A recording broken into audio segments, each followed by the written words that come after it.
જય હિન્દ. તમારું નામ જણાવો પહેલાં. હેતલબેન રમેશભાઈ મકવાણા.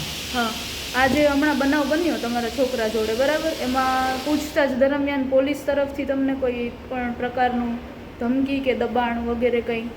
હા, મેં સાહેબને જ્યારે મારા બાબાને આ બનાવ બન્યો ને, મારા બાબાને મારવામાં આવ્યો છે ને, એમાં એને કલમ 307 જ લાગે છે.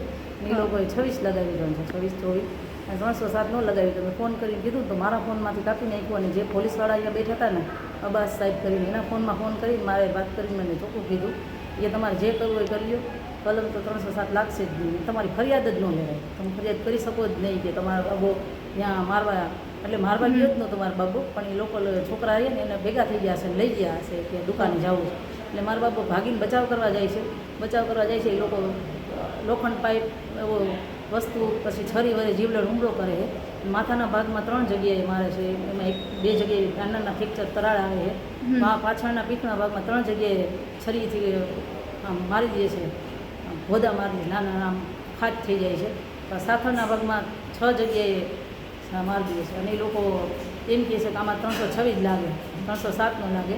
અને મને ધમકાવી ચોખ્ખું કીધું છે કે તમે પોલીસ સ્ટેશનમાં આવીને કાંઈ બોલતા નહીં, નકર તમને બધાને તમારા વિરુદ્ધ ફરિયાદ કરી દેવામાં આવશે, તમને બેસાડ દેવા.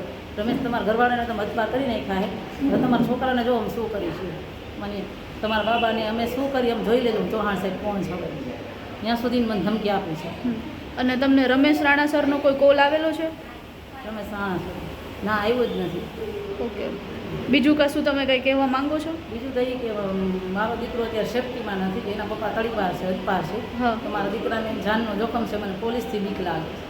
કેમ કે પોલીસે અત્યાર સુધીમાં અમારા વિરુદ્ધમાં જ બધું કર્યું છે, મારા બાબાના વિરુદ્ધ. મારા બાબો ત્યાં જાય ગયો છે, પણ મારવા કોઈને નહોતો ગયો, ભાગી જવા કરે છે. પણ એ લોકો બધા ઘસેડી મારા બાબાને લઈ જાય છે. જે આર્યન વગેરે છે, અમિત વગેરે છે, અર્જણભાઈ વગેરે છે, કેશુભાઈ વગેરે છે, પછી વિશાલ મકવાણા છે, પછી બીજો નાનો આર્યન વગેરે, એના મમ્મી, એનું આખું ફેમિલી 10-15 જણા મારા બાબામાંથી ચડી જાય. કોઈ ધોકા પાય, પીટું વળે, મારા બાબાને માથામાં જીવલેણ હુમલો કરે, મારી નાખવાની જ કોશિશ કરે ને કહે છે કે તને મારી જ નાખવો છે. ત્યાં સુધી એનું કરે છે તો પોલીસવાળા એમ કહે છે કે તમારા બાબા વિરુદ્ધ, તમારા બાબા માથે, તમારા બાબા જે ફરિયાદ કરે એ ન થાય, 26 જ થાય, 307 ન થાય એમ.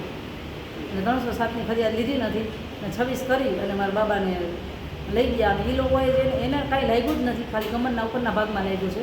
અને તો એની 326 કરી નાખી, માથામાં ક્યાંય લાગ્યું નથી, તોય 26 કરી નાખી છે. જે અમારા વાંધા હાલે છે, પ્રદ્યુમન સરવૈયા, ડીકે સાગઠિયા, યુવરાજ ચુડાસમા, મનસુખભાઈ વસોયા, એ લોકો છે ને આમાં પૂરેપૂરો રસ લે છે. અને આ લોકો એમ કહે છે કે અમને ઉપરથી જ પ્રેશર છે, અમે આમ ખરીદ નાખશું.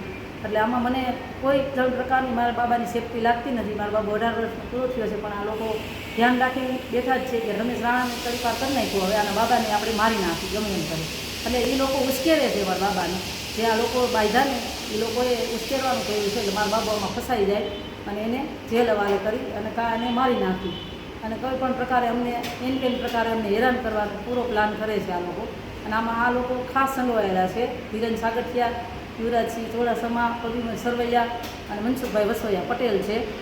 એ ખાસ આમાં રસ લે છે મારી ફેમિલીને. અને હજી મને ચૌહાણ સાહેબ ધમકી આપે છે, તમે જોજો તમારી વાડીએ, તમે જ્યાં અમે રાજકોટ સિટીમાં એમને હદપાર કર્યા છે, પછી મારા ઘરવાળાને 7 જિલ્લામાં હદપાર કર્યા. અમે અત્યારે ગામડે રહીશું, નાની રહીએ મારી વાડી, ત્યાંય અમને ધમકી આપવા આવે છે. અને સાહેબે ચોખ્ખું કીધું છે ચૌહાણ સાહેબે કે તમે હવે જો અમે શું કરીશું એમ.